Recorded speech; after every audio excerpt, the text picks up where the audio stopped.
She talks for you. Let us talk.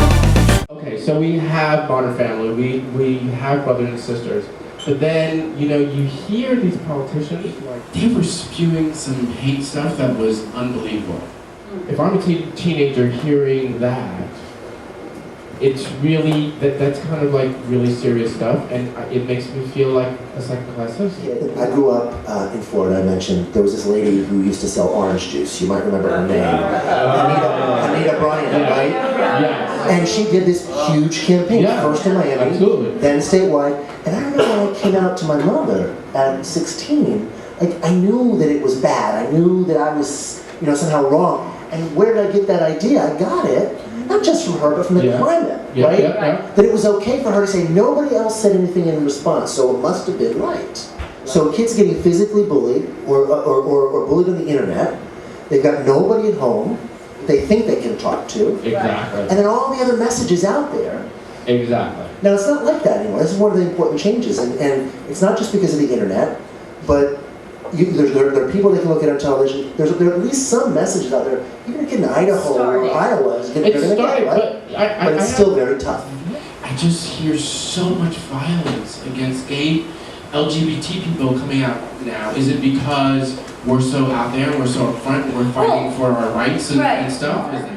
Don't you feel like the right is pushing so hard against the left, if you will, that it seems the fear and the anger is coming out more? How do you recognize if somebody is pre-suicidal? Is that pre-suicidal?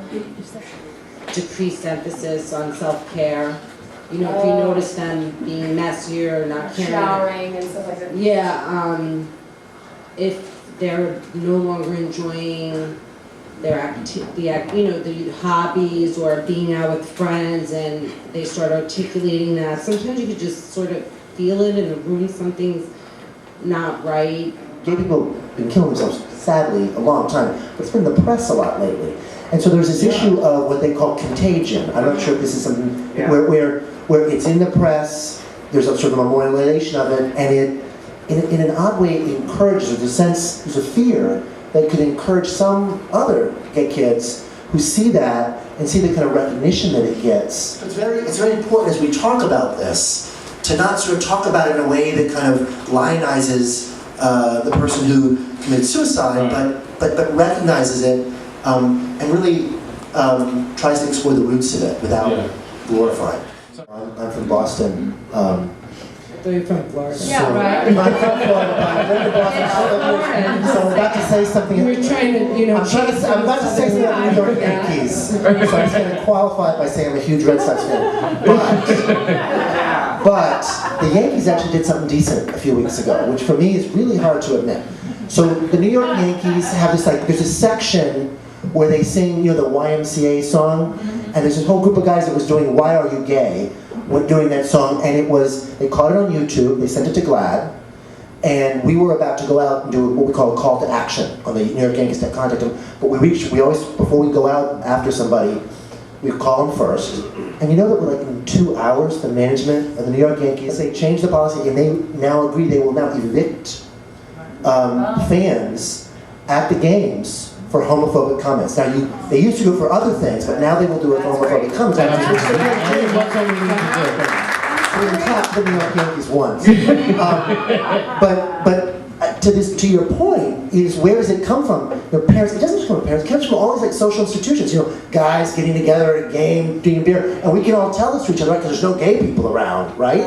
Or there's no, you know, black people or Jewish people or whatever group you want to make fun of. But going after in those places, it's like it's really important. Sometimes people go after God. They're like, why do you have to go after the sports guy who used the F word, the fat, right? Well, you have to because of all the kids out there that are watching it and then think it's okay to use it when they get together and bully the kid at school. I was just struck by you know, all this hate, and every day you read something new in the paper about another hate crime, and what will bring us all together, right? Because we talked about it being a gay issue, a straight issue. Last week, somebody fell asleep at a Halloween party. A friend wrote, "I'm gay" on him as a joke. And as he was walking home, he was attacked. He wasn't gay, and he was attacked, and he almost lost his eye from it. So So here are straight people being attacked because they think they're Well, gay. maybe that's what it's going to take. It's like when HIV came out or happened, and everyone said it was a gay disease and it was a gay thing. And it wasn't until some of the heterosexual athletes got diagnosed, and then they started paying a little more attention. You're very high profile between your, you had a political career, now you're the president of GLAAD, and you have 2 sons. How do you speak to them about that? How do they deal with that, in high school? Well, my sons are 14 and 19. When we first adopted, I sort of thought we have to come out to them, we have to talk about this, we have to tell them we're gay. And then I talked to other parents, gay and lesbian parents of kids, like, think about this. Do straight couples come out to their kids as straight and like talking about the fact that they have sex with each other? No, you don't. The words were a little bit different. So we used the words, we were sort of counseled to by our friends and used words like, we're not a gay couple, we're a 2-dad family, right? And so that's how we began talking about it, and it became sort of completely normal. And our older son, I remember when he got his first girlfriend a couple years ago, would visit her house, and she'd never come over to our house. And so finally, after a lot of pressing, he kind of admitted that he hadn't told her that he had 2 dads. And that was, again, how do you wrestle with that? We worked and gave him a vocabulary about it. Actually, very funny. He said when he finally worked up the courage to tell her, it was like coming out, right? She said to him, "Oh, like that kid on Glee, that's cool." Like, she actually thought it was really cool, which, another argument for the power of television. But, the kids have to go through their own journey, I think, and you want to support them as you want to be supported. One thing I do want to say is just because you've got, whether it's a liberal parent or a openly gay parent, doesn't mean your kids are going to be automatically the most accepting, loving, respectful of other people. One of the things I struggle with, both my sons, is how much misogyny there is growing up as a boy in this culture, and respecting women and like the language, and a lot of it's from the music, a lot of it's from their television. But just getting them to accept and respect other people, particularly girls who they go to school with, is an extraordinary challenge. We have this problem today. It's really a big problem. How can everybody in this audience go out and help? Yeah, leave us on a good note. What can we do? Give us a good, positive. Well, I'll say 2 things, and then I'll leave it to the good doctor. One is each of you could, when bad things happen in whether it's television or media or news or whatever, and GLAAD goes after them. We are only as strong as the number of people we have on our email list and who follow us on Facebook and Twitter. And it takes about 5 seconds to take action when we send that out. And when they get 30,000 emails, right, whatever it was, Universal Studios with that anti-gay joke recently got 30,000 emails in 24 hours, that made them take it out of the trailer, right? It wasn't us, it was the fact that a lot of people responded. So one thing that folks can do if you're interested in this sort of culture change work is just go to the website and sign up, and we'll send you an email, and if you like what we're doing, join us and tell whoever it is to stop doing whatever crap it is they're doing. And the other thing is, I would just encourage each of you, next October, we worked this year to start something called Spirit Day, which we encourage everybody to, on October 20th, to wear purple. A lot of folks did this. It was the first year we did. We got a lot of the celebrities, the women of The View, Today's Show, Ellen, they all did it. The reason we did that wasn't because, well, I personally don't care for the color purple, but we wore it.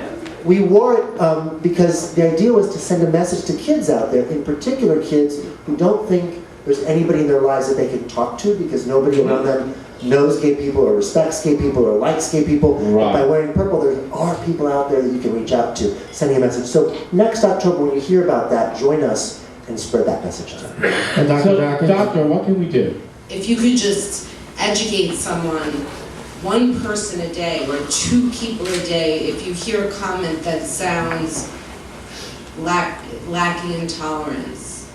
I would be really curious about it, and then I would try to educate that person on which is good. How actually ignorant it sounds. Next October 20th, everybody, go to Facebook, turn your picture purple. Not really pretty for a while, but it really helps. Wear purple.